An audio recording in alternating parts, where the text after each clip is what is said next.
Hey, everybody, this is Anne Marie, and welcome to the Anti-HR channel. And on this channel, I talk about human resources and I talk about employee workplace rights from the perspective of employees. And I try to give HR advice and HR tips to help employees better navigate human resources and to learn how to assert their workplace rights when they feel they're being violated. So if that's of interest to you, please hit the like button, hit the subscribe button, and tell a friend. And of course, as always, comment, but comment constructively. So today we are going to talk about a very important topic, and it's one that some of you have even asked questions about and brought up in the comments, the weaponization of DEI. And we are going to be having a conversation with Tawana Bhagwat, who, if you followed me for a while, you've seen Tawana on my channel before. Tawana is a seasoned HR leader. She has over 2 decades of experience. She brings a wealth of experience in corporate and nonprofit environments. She's the CEO and principal consultant at Organization at Its Best, OAIB, and she has made a significant impact by consulting, developing, and implementing comprehensive diversity, equity, and inclusion strategies. Tawana has a proven track record of guiding organizations through challenging periods, particularly promoting accountability and awareness around DEI. And Tawana is the author of the newly released book, The Weaponization of DEI. And in the book, she talks a lot about the importance and the indispensable role of DEIB. And we're going to talk about what the B is in a minute, Tawana, while addressing the misuse and the misinterpretations by those who might seek to weaponize DEIB programs and for other ends. And you all are aware of the recent Supreme Court decision. I guess it's not that recent now. I guess it's a year or so or two since that decision, basically outlawing affirmative action came down. And since then, there's been a lot of backing away from DEI as an issue, as well as DEI programs. And so the book provides actionable insights for practitioners about how to foster a culture of humane leadership in their organizations. And it also provides guidance about how to continue to persevere in the area of DEI, DEIB endeavors, despite the backlash, and gives leaders advice and information and tools to enact meaningful and sustainable change in their organizations around issues of equity and diversity and inclusion, despite the weaponization of even the word DEI. But I would be remiss if I did not say that, Tawana is as I've just said, she's a DEI guru in my eyes, but to me, she's a lot more than that. People who have followed me have heard me talk about Tawana many times, and they've heard me refer to the coach who changed my life, and that coach is her. So I always like to acknowledge the reality that for all of you who follow this channel, some of you are very new, some of you are old, and love my content, this content would probably not exist. This channel would probably not exist, but for Tawana. So, make sure you all give her a thank you in the comments.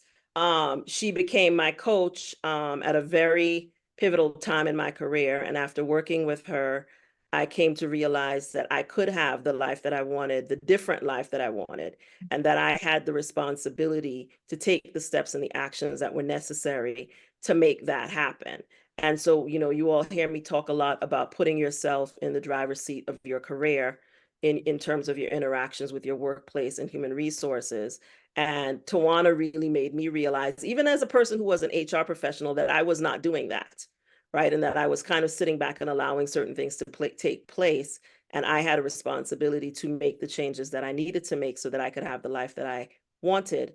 And I did those things. And that is why I operate as a free human being. As you all hear me say all the time on this channel, I have no master.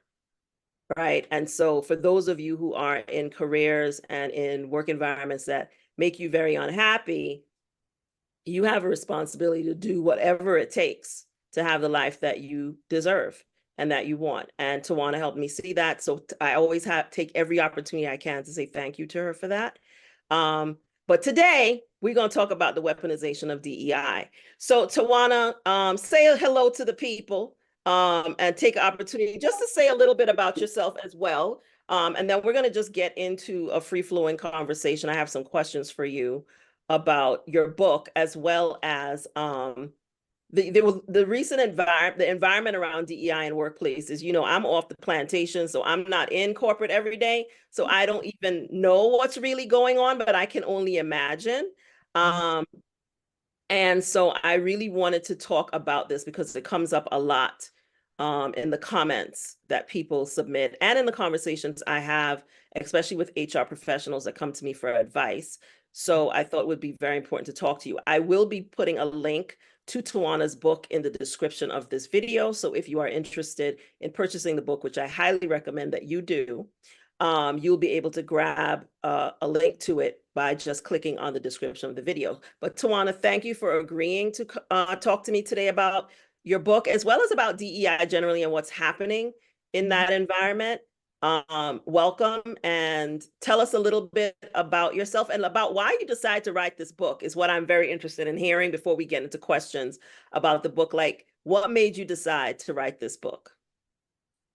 Thank you, thank you, thank you. One, I just want to say how much I love and appreciate you, and I am so at awe of just you being a free human being, right? You speaking volumes to me as I'm listening to you and just seeing the great work that you're doing inside and out. So I'm always honored to come here and just spend some time with you, number one. Number two, I would say for those of you who do not know me, one of the things that I always start out with my introduction is to say that I'm a proud Black woman, right? And I wear that as a badge of honor. I'm a mother, a wife. I have four beautiful children, and we are lifing, okay? In every sense of the word, right? Outside of the other titles that I wear. That is my foundation of who I am and how I show up in the different spaces. And I just am unapologetic about my being. And so I would say, CEO, consultant, 27 years, 22 years in corporate America. And I do consider myself a coach that I also wear with a badge of honor and I take very seriously. It is the work that I believe that I was born to do. And it is probably something that I will do until I can't breathe anymore. And so I'm always excited to see Anne Marie and the great work that she's doing was just a testament of knowing who you are and moving forward. So thank you again for having me here and to be able to share my book. So one, I wanted to put it out because it is beautiful, right? Like this cover to me just represents, all the diversity of who we are as a people. And when I, did a contest to design this book, it just spoke volume to me. So I wanted to put the book up. Please support and go into the link.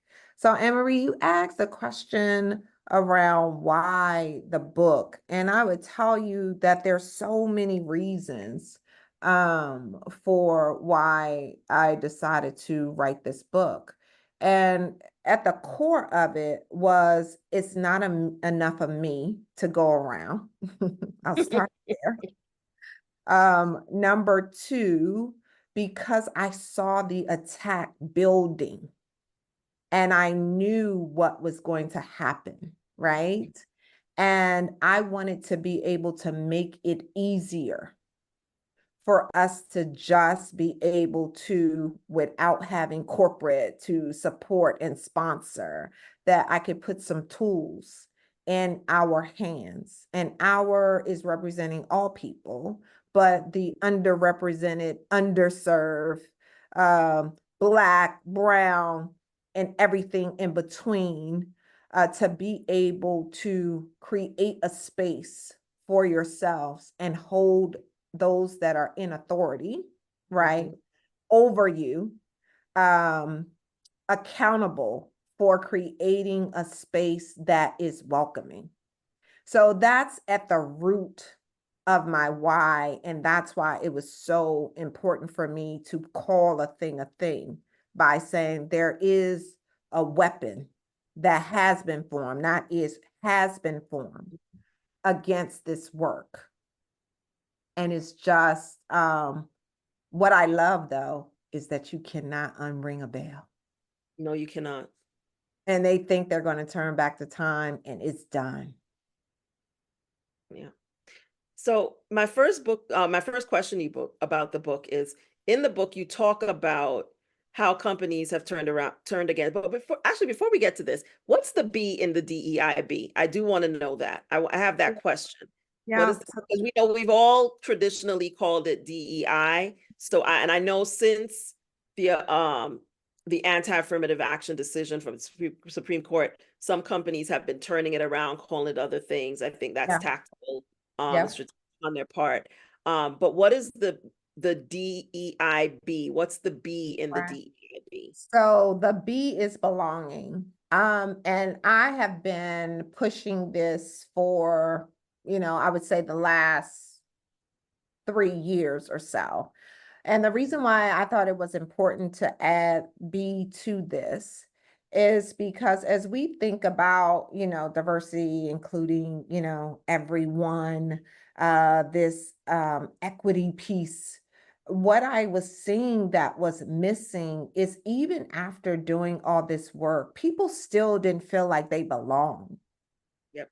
Right? Like, okay, you have accepted all the things, right? You believe you have leveled the playing field because you put one or more of us at the table. We call that tokenism, right? You have included us to be able to vote, on a particular thing, but yet and still, this does not feel like someplace that I'm really welcomed.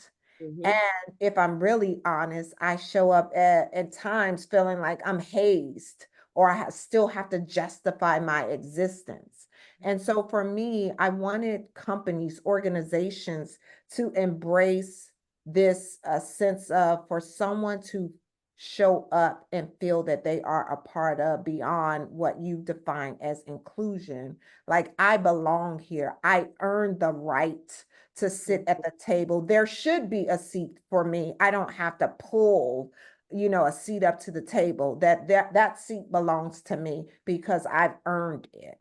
And that's what I've been pushing for organizations to really take a step back and look.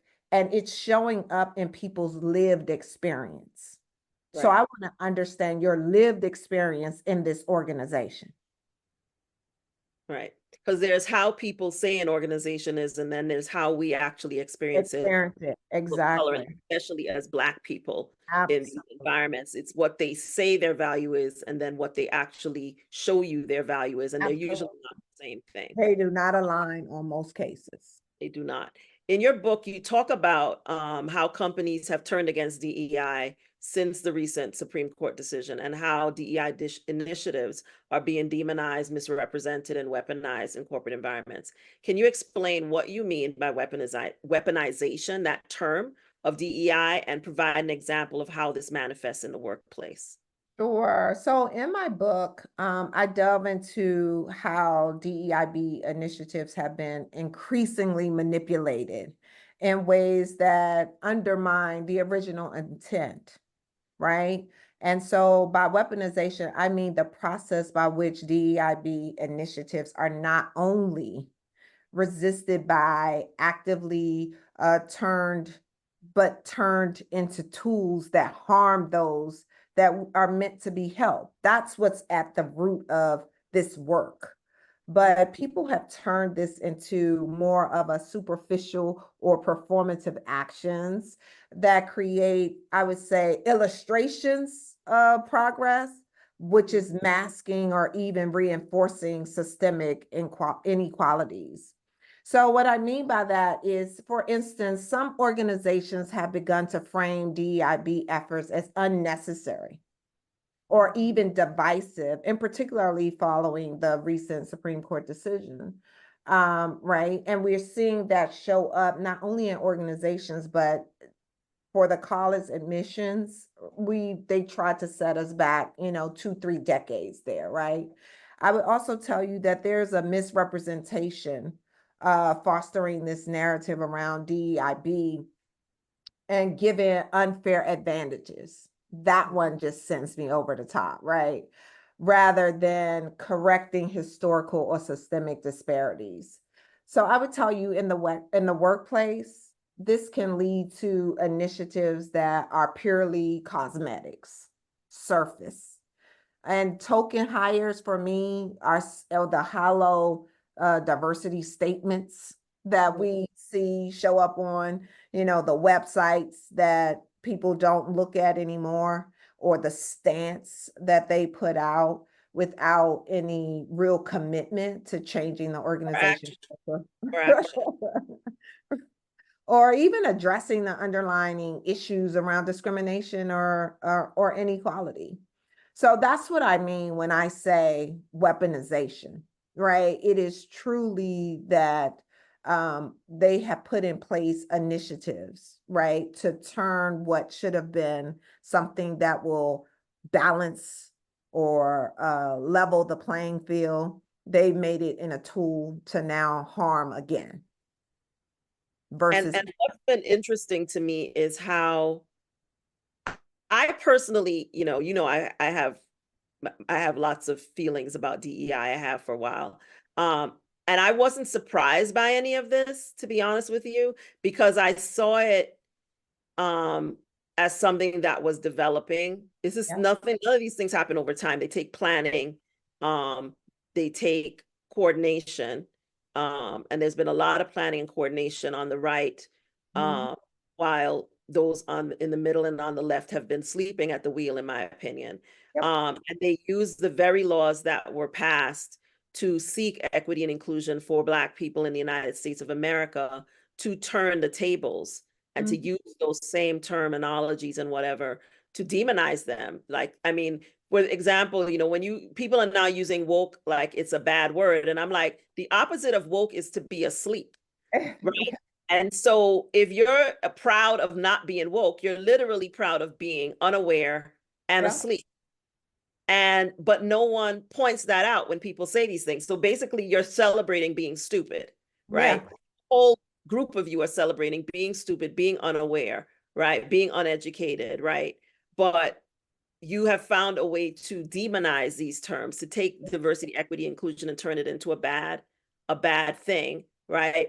But these are things that have been burgeoning in workplaces for the longest time. The implication that people who are hired that aren't white and male or female are somehow inferior has always been at the heart of this, right? And not the reality that those who have never had to work for anything and have always been the default are probably the people who are more mediocre, right? Because they don't have to work for anything. They don't have to prove anything, right? And so when you're talking about being allowed a seat at the table that you didn't work for and that you never earned and that you did, who's the real, if it's based on what you're calling a DEI, who's the real DEI hire at the table? It's not the people of color. It's not Black people, because we have to bust our asses. We don't get in the door unless we're the best, or unless they can't find anybody else, right? Or a combination of the two. So the idea that, but it's very interesting the way they are systematically taking the systems, taking the structures, taking the laws that were created to equalize and to seek inclusion and equality. And really, for me, equality is the most important of those three terms, and turned it on its head, right? And while no one was really paying attention, very few were paying attention. Some of us have been noticing it, but many were not paying attention to it. And they're using it as the basis to rewrite history. They're using it as the basis to suppress the vote. They're using it as the basis to do so many things, right? And no one has been paying attention, but the goal is the same. The goal is white supremacy.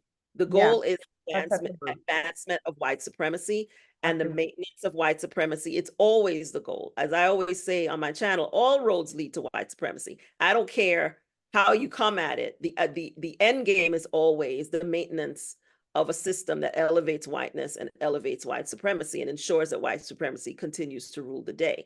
How do you think organizations can avoid the pitfalls of performative DEI, which is one of my biggest criticisms of DEI, as you know, performative DEI efforts, and ensure that the initiatives that they are now seeking to put in place, even those initiatives that they don't want to call DEI per se, how do they ensure that those initiatives actually create equitable and inclusive work environments?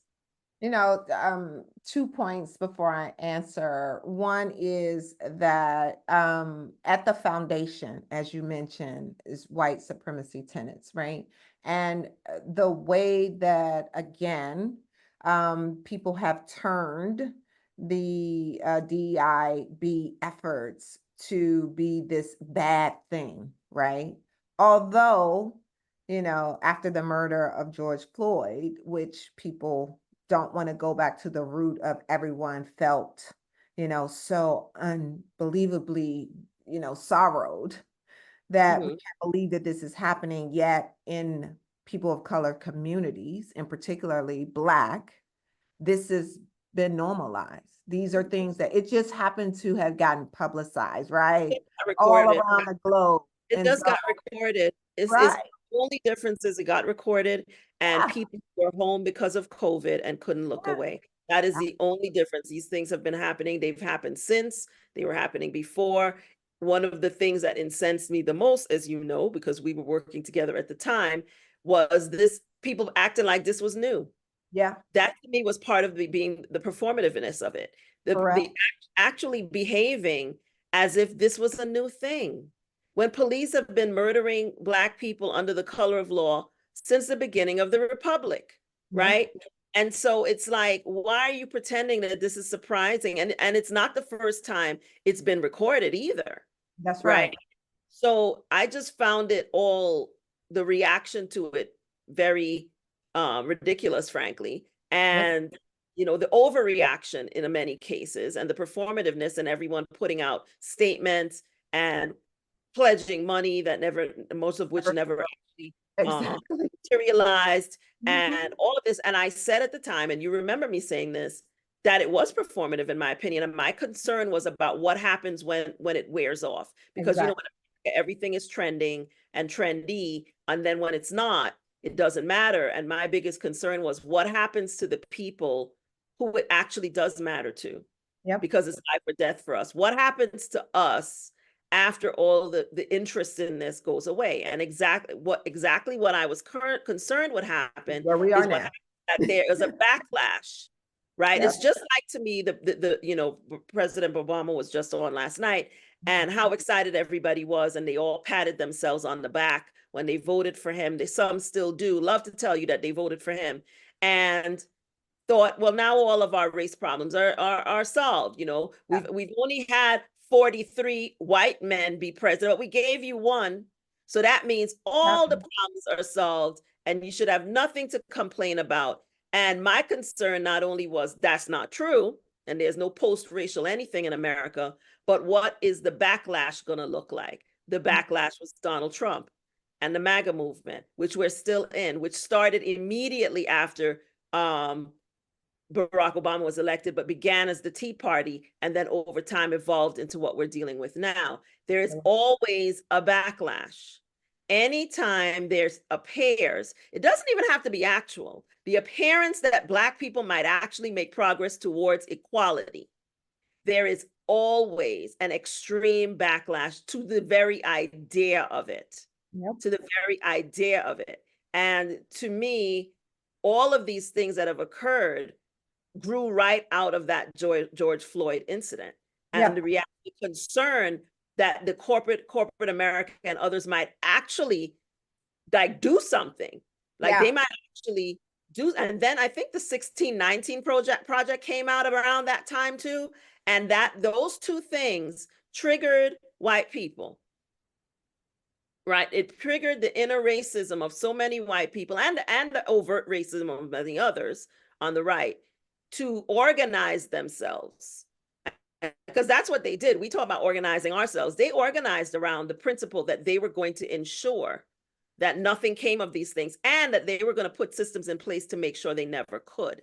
Right? That's It's not just about we're not going to let it happen. We're going to try, because that's literally what has happened since his election. Was not only are we going to not we're going to vote for the most racist person we can. We're going to try to put systems in place to ensure, right?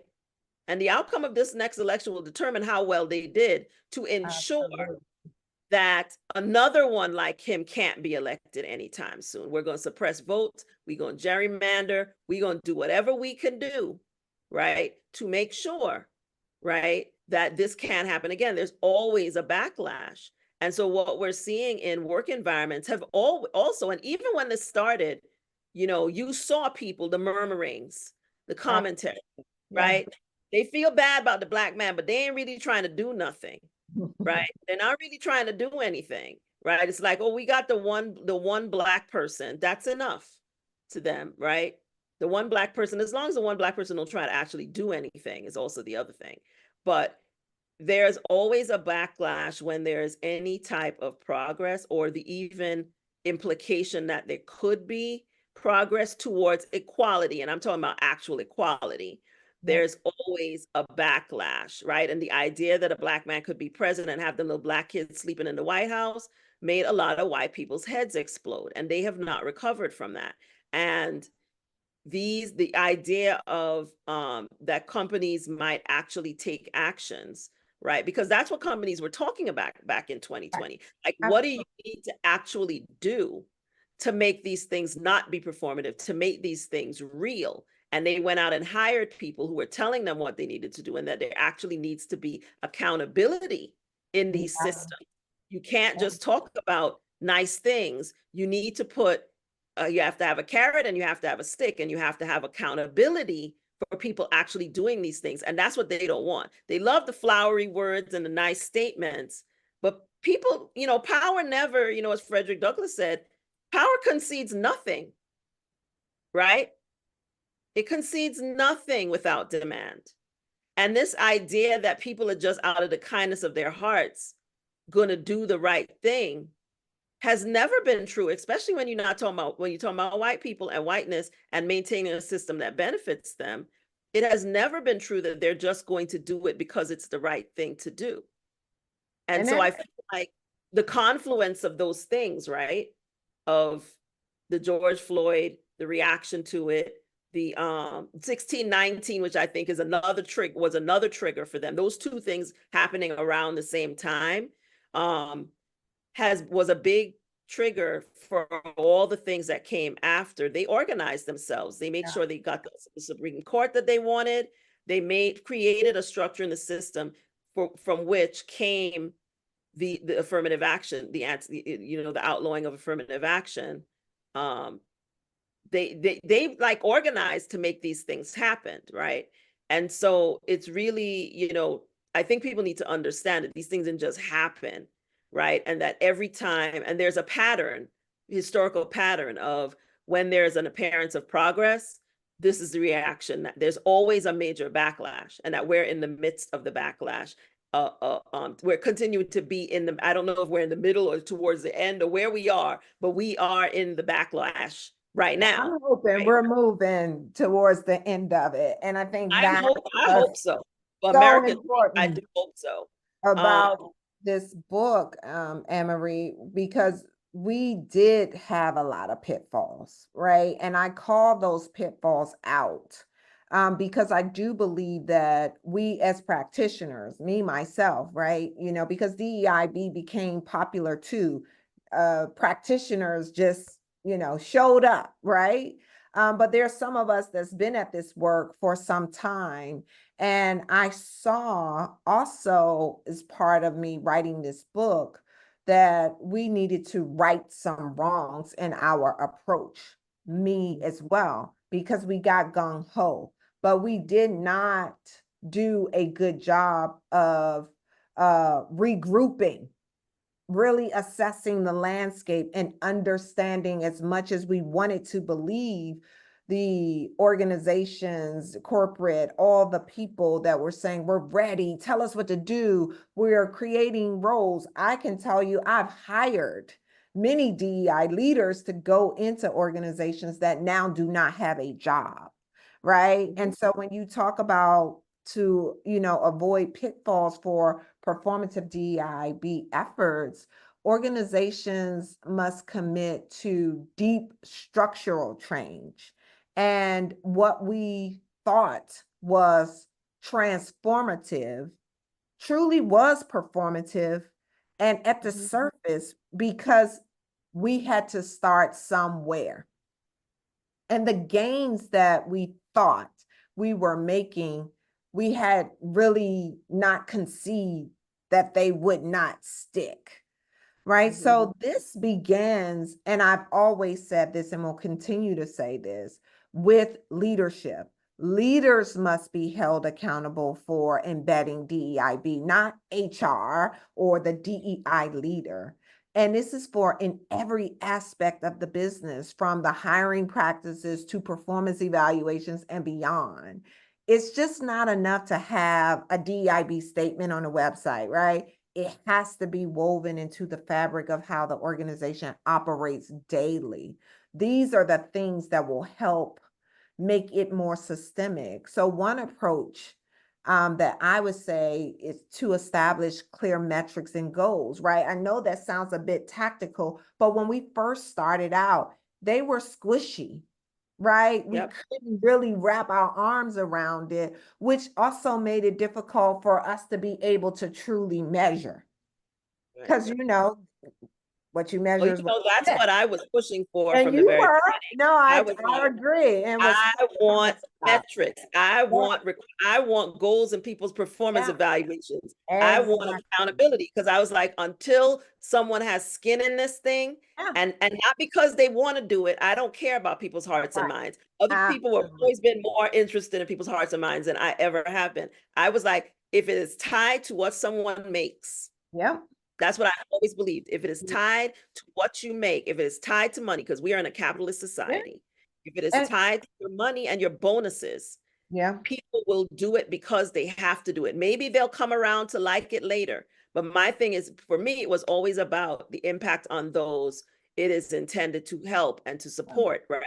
And so if you cannot put skin in the game, if you can't make people have accountability for results around DEI, then you're not going to make any real progress. It's always going to be performative. And that's what people fought against because they don't want the accountability. Absolutely. I think the other piece of that too is then with the clear metrics and goals, right?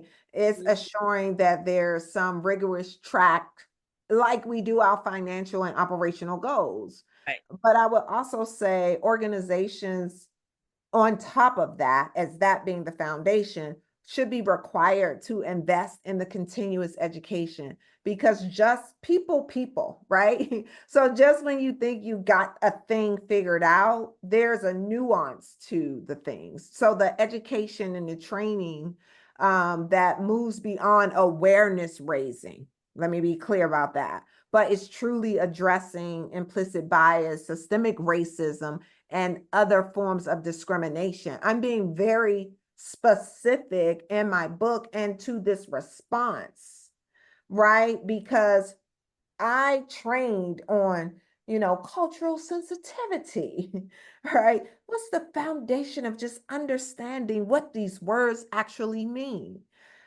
Playtime is over, right? We got to really regroup, have the foundation around the clear metrics, and then be very specific about the biases and the systemic right changes that exist in the organization that goes beyond individuals, because I can clearly see systemic biases in the processes, in the practices, in the policies.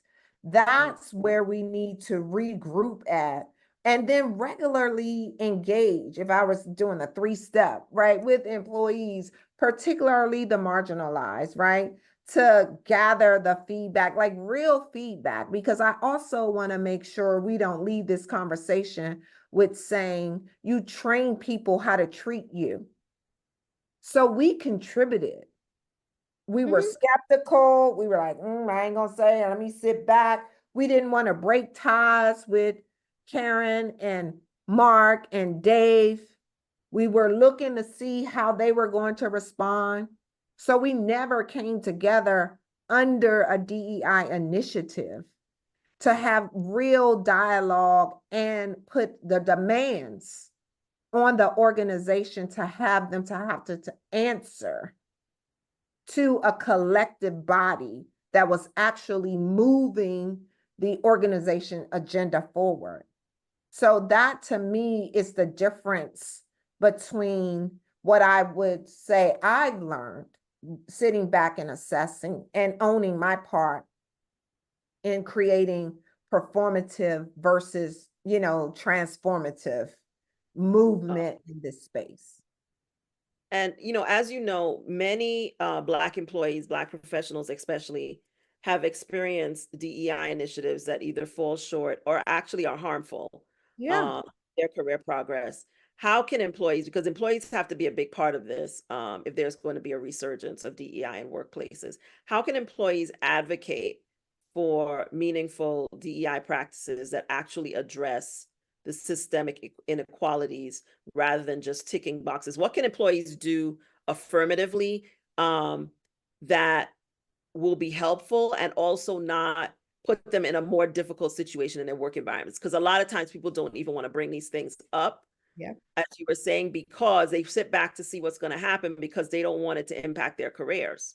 Right. Absolutely. And they'll be asked. I mean, I've had clients who were actually asked to give feedback and then got punished for it because they came back and gave honest feedback. So people are often very reticent about talking about DEI, especially in this environment, right? So how do you recommend that people like even broach these subjects and advocate for these things in the current environment? So I want to say it's tough times, right? So I would be remiss if I didn't acknowledge that, and particularly for people of color, right?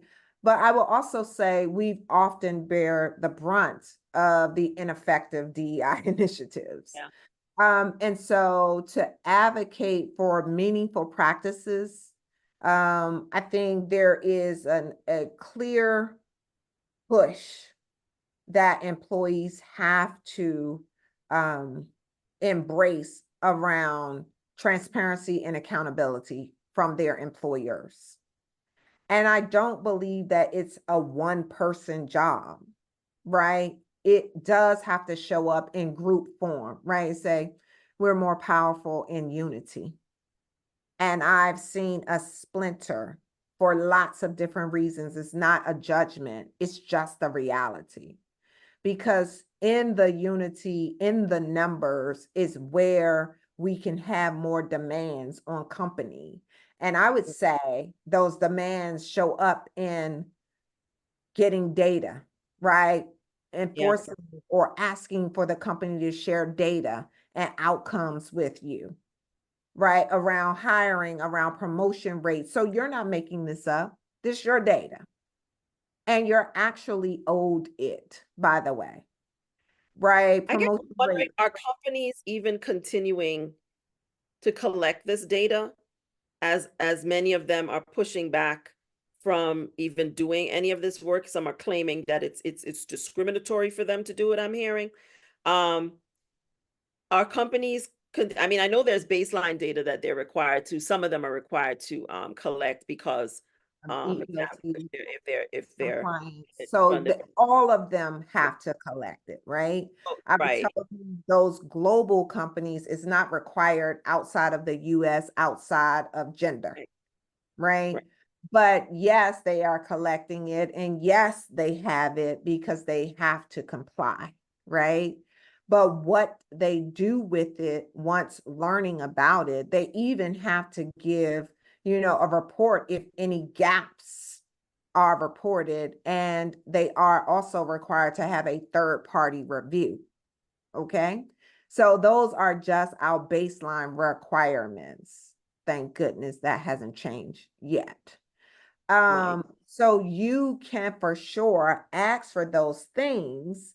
And when I say you have more power in unity, I also want to mention a couple of other ones to ask or inquire about around pay equity analysis, around retention metrics, They have some numbers that they can provide, but the more you push for it through what? Through our affinity groups or ERGs.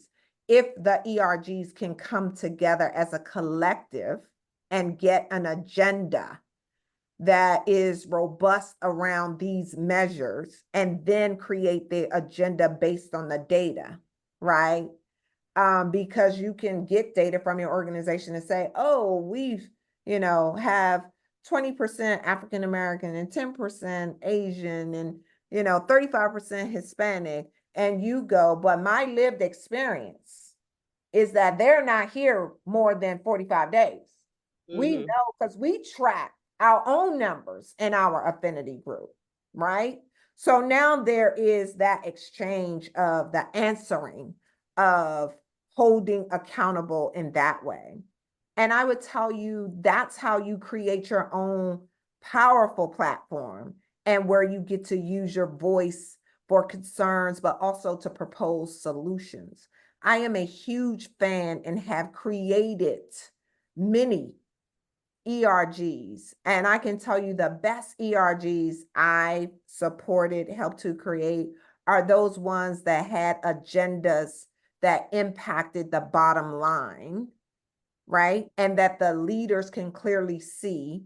And then your group now becomes one of the voices that the leaders want to test an idea out on. See if they're concerned. We probably should be concerned about this. That is a positioning that I don't think that we have done well. I think the other is we don't know who our real allies are. Most times the people that we think are not.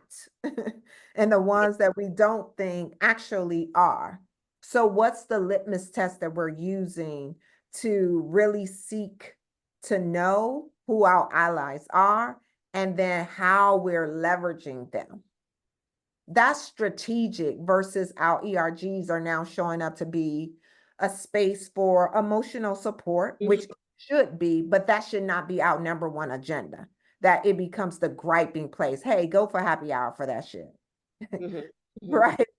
So I'm just saying, but how do we become strategic in that? So for me, those are some of the ways that we can avoid pitfalls and show up as a strategic, united front that is speaking with one voice and not allowing your own personal connections, mentorships, sponsorships to give others insight to what our plan is.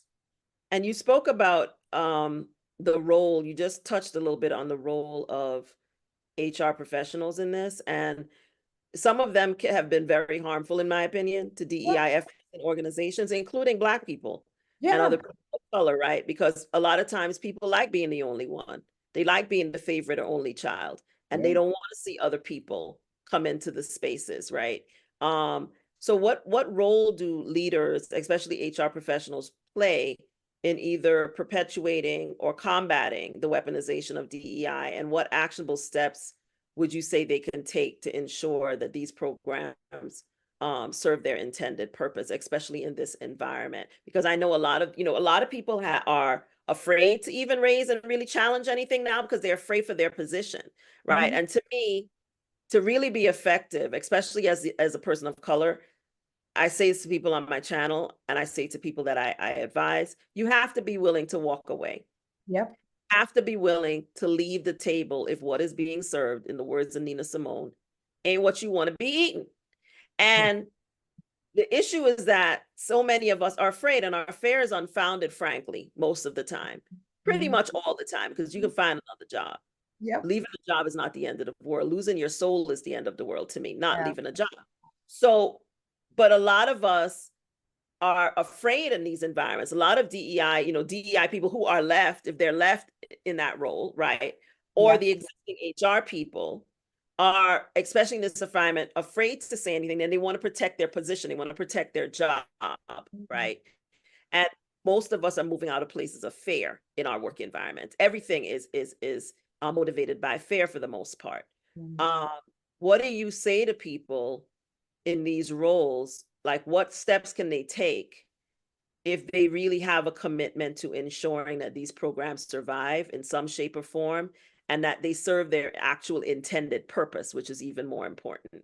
What's your advice for those people? Yeah, so I think it's a couple of things. You always ask such meaty questions.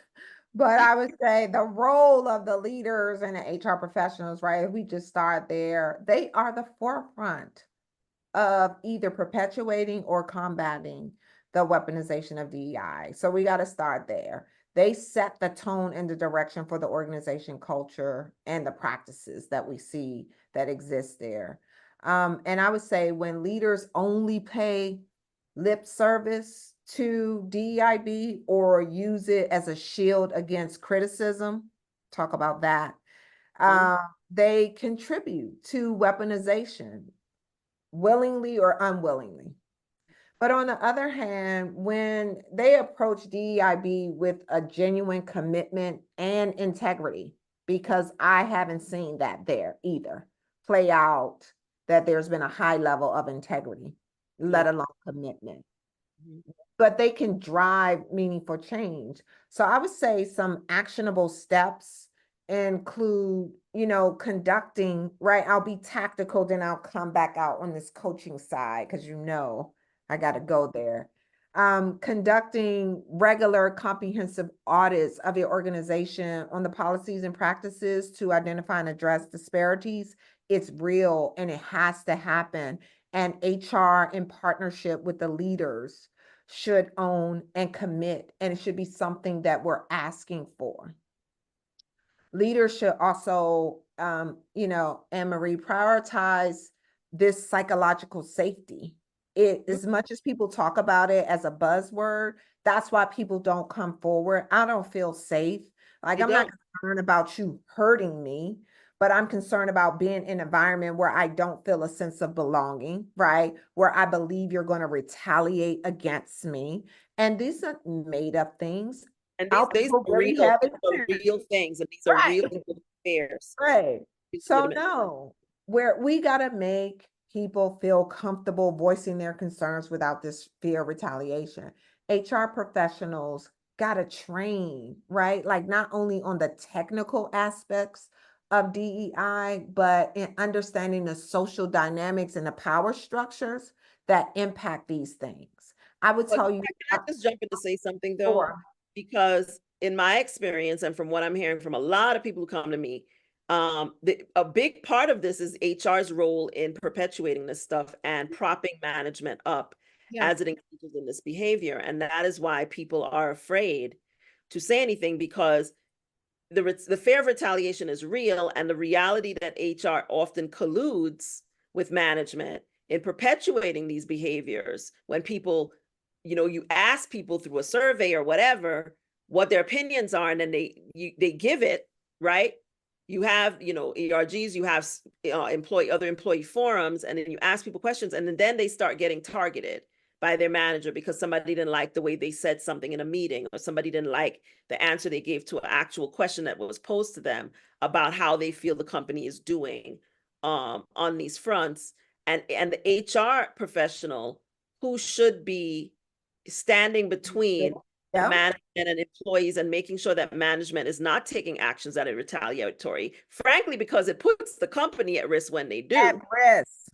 not High risk. doing which is why I have a job that keeps getting bigger and bigger, because HR professionals are not doing their duty. They are not, frankly, looking out for the company from a risk perspective, because they instead are trying to mask when the employers engage in behavior that are problematic. And it's often in response to solicited feedback. They ask for feedback, and then when they get it, they punish the employee if they didn't like what the employee said. And so people are kind of reticent to say anything. Even people who don't experience it themselves, someone tells them that it happened to them at another place or something like that. And then people are afraid to say anything, even in their work environment where they may not have necessarily seen it, much less if they have. People are less likely to want to say anything because they're concerned. But I think what you said is important, that for HR professionals who also feel under the gun a lot of Right. times, also afraid to speak up for the same reasons. Exactly. That's where Using I'm gonna go. tools that already exist, like audits, which companies should be doing, right? If only to fulfill their legal EEOC responsibilities, is making sure companies do those baseline things so that you can use the data to present the realities, right, of It's where the company karma. is falling short, without being, there ain't no backlash if you told me to do the audit. I'm just telling you what the audit What it says, says. right? So Exactly. it's important for people to use things like salary surveys, which companies should be doing every 2 to 3 years. If your company isn't doing it, you need to be concerned about that. Right. And audits and EEO audits to collect the data and present it to management and just say, here is what the data is telling us. Here are the things that these are who the top paid people are, and break those things down by race and ethnicity and all the other protected characteristics. These are the places where we are not you're reflecting the values that we claim, right, Correct. around equality and equity and so on, that because we're continuing to pay white men the most, or we're Right. continuing to not hire these along these groups, or we're continuing to not have representation in these areas, right? And being prepared to counter the old claims about not finding qualified people, because we all know that's bullshit. So Exactly. it's, I mean, at a minimum, it would seem to me that HR professionals have to be prepared to do those things. And that's not a lot. That's not a big lift, because these are things that you have to do. It's about how you use the data and use the information that you're required by law to collect anyway, right? To actually provide your management with information that they need. Now, might not be able to make them act on it, but you can continue to present it to them so that if they get into trouble, they can't say it's because you didn't tell them that they weren't doing what they were supposed to be doing. And I would just build on that, right? I'll keep going back to this, which I know you'll have an appreciation for. Another critical step is linked to DEIB outcomes, to leadership performance evaluations and compensation, right? So this creates a tangible incentives for leaders to prioritize initiatives genuinely, right? And what I would say to you about the HR leaders I'm finding, because I'm coaching a lot of them or training them, is I got two groups. I have one group that doesn't feel empowered, just don't feel empowered to do their job, although they want to, because they themselves are experiencing the same thing that the organization is experiencing. And I got some coaching for them. And then the second group is they are rewarded, right, for being that vanguard for the rest of the leaders to perpetuate not sharing the data, suppressing it, or handling the problem children, right? Whatever title you want people to fall under. All of it, though, is centered around there's no accountability truly in the organization at any level. And their risk is so much higher because for sure they're going to get in some type of litigation. It's just a matter of time, and they're not ready.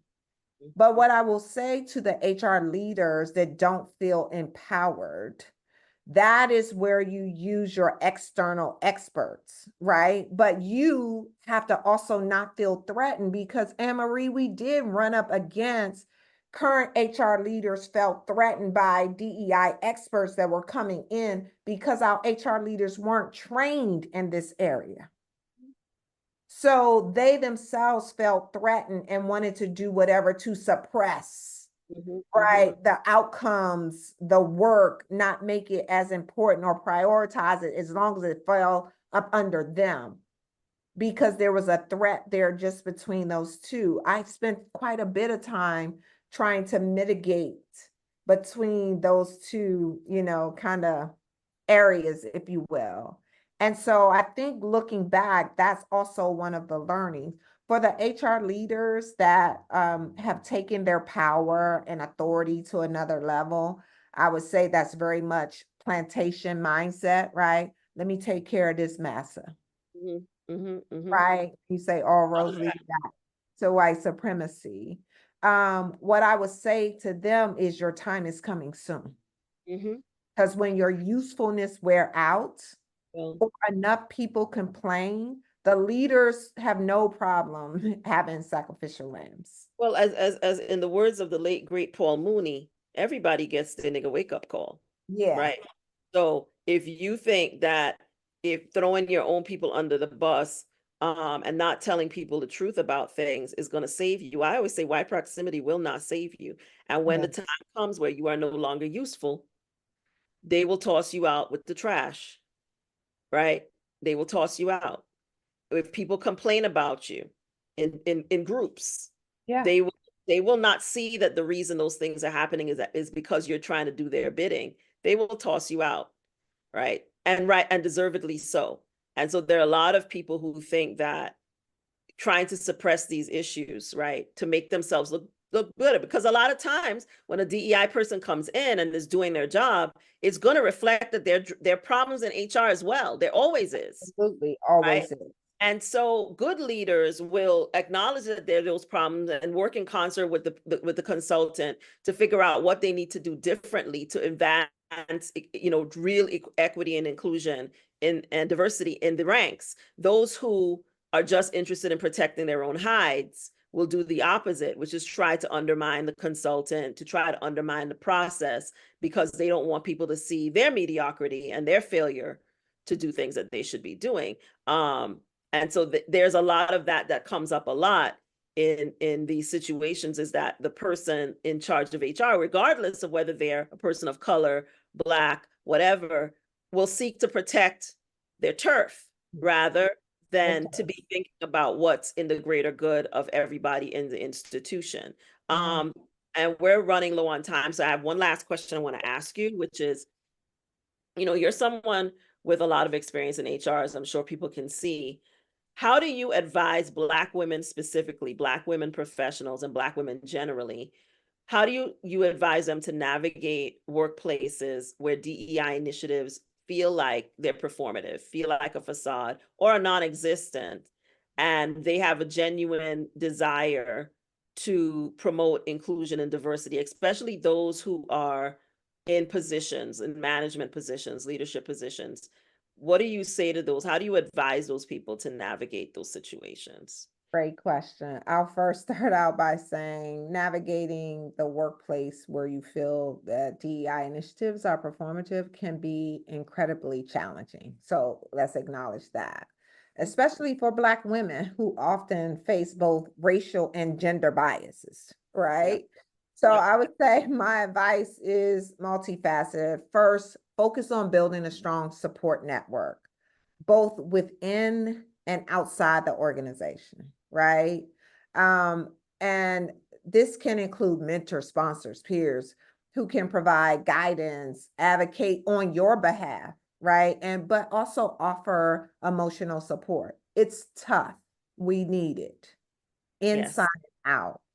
I think it's also crucial to be strategic in your career decision. Assess whether the organization culture aligns with your values and whether there's a genuine opportunity for growth and advancement. We play this thing in our head and we make up this whole story. But if the environment is hostile or toxic, it may be worth considering to move to a place where your contribution will be valued and a And place where your career can flourish. And Anne-Marie can attest to, I do not advise staying anywhere that is not serving you. Additionally, though, right, continue to advocate for yourself and others. It's so important for us to lean in, to yeah. share our experiences that can hopefully make it better for someone else. But while it may be extremely exhausting, right, to repeatedly call out performative DEIB efforts, your voice is valued, right? And it's so vital. We need you. And I think So, what you said about finding support systems inside and outside is very important. yeah, Don't overlook the possibility that they are people, and they might not necessarily be people that look like you, who are that's willing right. to bat for you and to support you in what you're trying to do.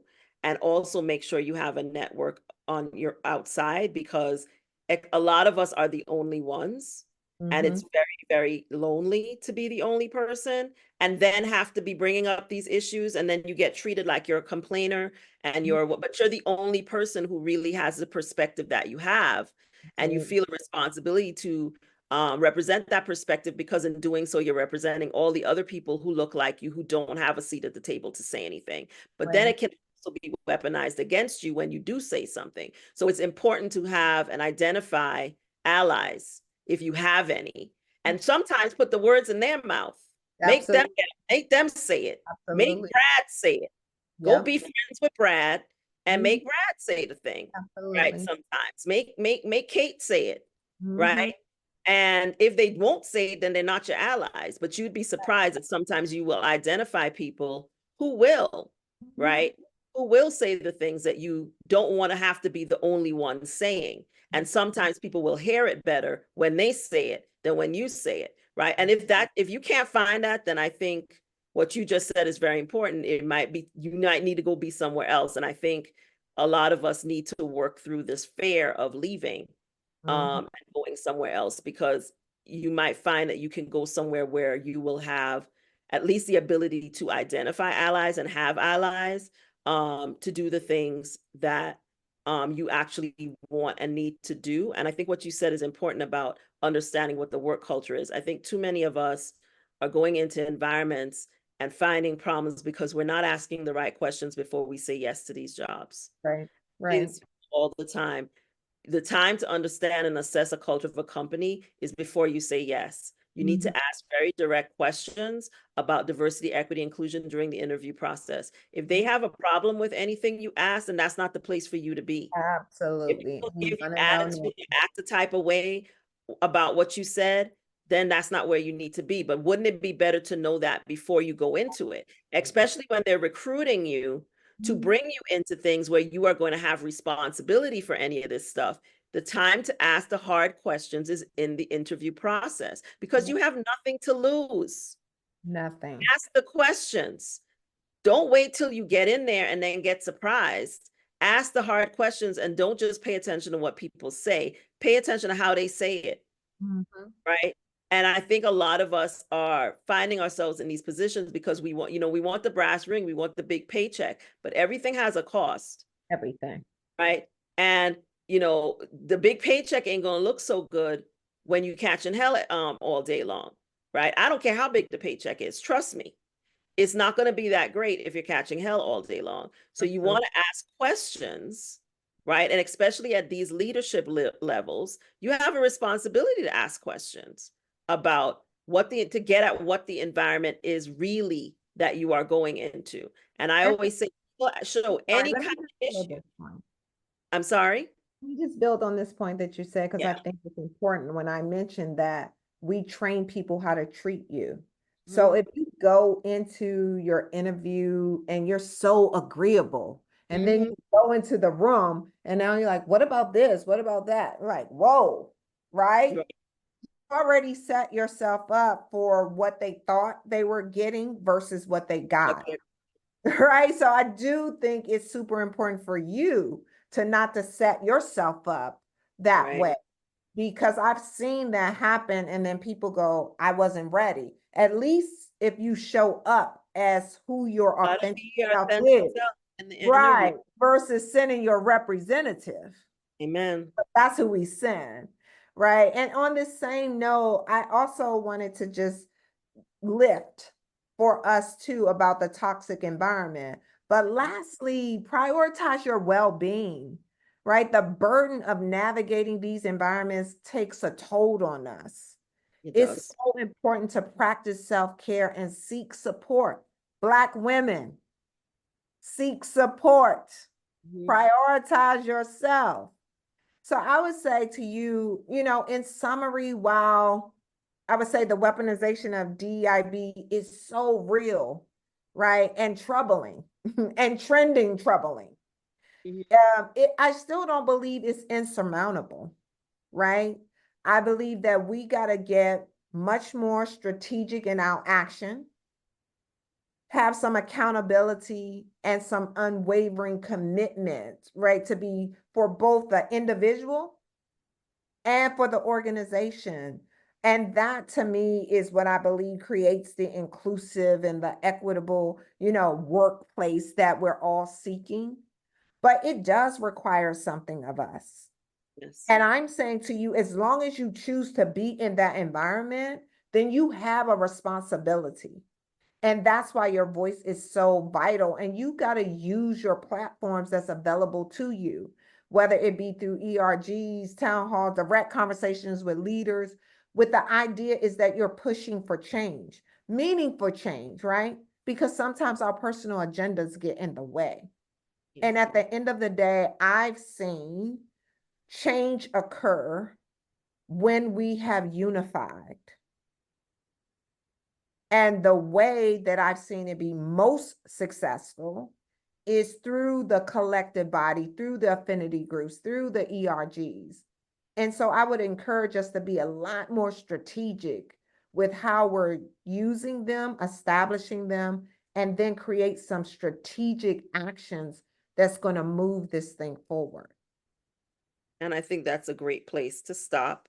I would, first of all, thank you, Tawana, for taking the time to talk to me today about the weaponization of DEIB. As I said before, I think this is a really, I mean, we could go on forever talking about this topic. Exactly. But I think if you want to learn more about this topic, I encourage you to grab a copy of Tawana's book. It will be linked in the description of this video, as well as contact information for her. She is a phenomenal coach. I've referred some of my prospective clients to her for coaching because many of us need some coaching. We need career coaching. We need other types of coaching, coaching to help us better navigate the work environments we're in. And Tawana is a phenomenal coach. So I will also put her contact information in the link so that if you would like to reach out to her to both get some coaching and grab a copy of her book, you should do both things because you probably benefit from both things. So thank you so much for taking the time to talk to me. I hope you guys enjoy watching this video, and please share any comments and questions that you might have in the comments. As always, this is Anne Marie, the anti-HR HR lady. HR is not your enemy, but they're definitely not your friend, but I am. And I'll see you in the next video. Bye.